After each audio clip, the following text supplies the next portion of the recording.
রাজনৈতিক টালমাটালে আবারও অশান্ত পশ্চিম আফ্রিকার দেশ গিনি বিসাউ।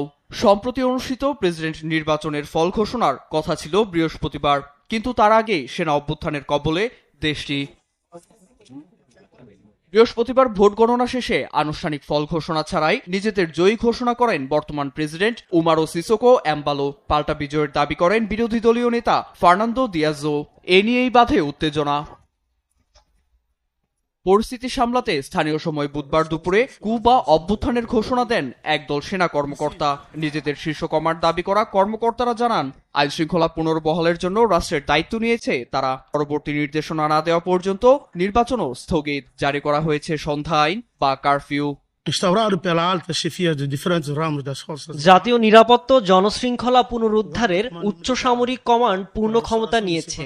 আমরা জানতে পারি নির্বাচন বানচালে রাজনৈতিক ও ড্রাগ মাফিয়ারা ষড়যন্ত্র করছে। দেশের স্বার্থে স্থল, জল ও আকাশ সীমা বন্ধ থাকবে।